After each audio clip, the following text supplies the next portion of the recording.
Gusto niya mag-dual citizen, ano raw ang dapat gawin at pwede ba ang online application?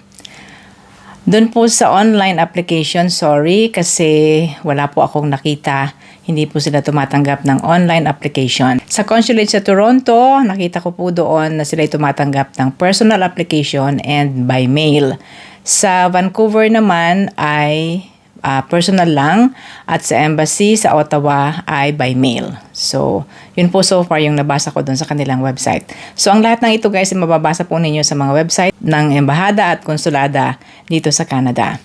So, you can go and basahin nyo po doon. At kailangan kayo guys na mag-book ng appointment ninyo bago kayo pumunta sa mismong office ng consulate or embassy.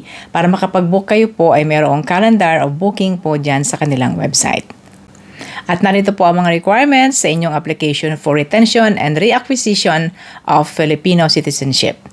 Okay, heto guys ang listahan. Number 1, mag-fill up po kayo ng form at ida-download nyo muna po mula sa website nila ang application form. Kailangan po ninyo ng birth certificate, NSO or PSA authenticated, isang original copy at 2 photocopies.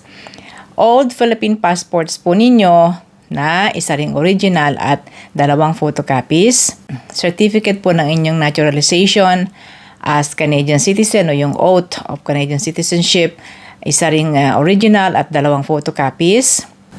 Canadian passport, original and 2 photocopies din.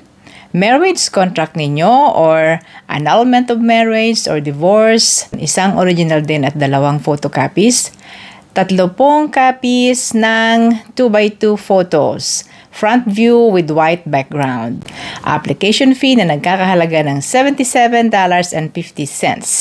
It could be in cash, it could be in debit, in credit, at iba pa. At para po naman sa mga children below 18 years old na mag-a-apply for derivative citizenship, ay ito po naman ang mga requirements. Ibig sabihin po ng derivative, yan po yung mga anak natin na automatic ay naging Canadian citizen din nung tayo ay maging Canadian citizen. Ipapakita ko na lang sa inyo lahat ang listahan ng mga requirements naman para sa kanilang application for dual citizenship. Requirement po ang personal appearance kung kayo ay magte-take na ng oath of Filipino citizenship. Gaano katagal ang processing time? Nabasa ko po doon na sabi average po is 1 month. It could be shorter, it could be a little bit longer. Average is 1 month. Bibigyan po nila kayo ng notice kung ito ay approved na. Good luck sa Ate Menchi from Toronto. Thanks for watching.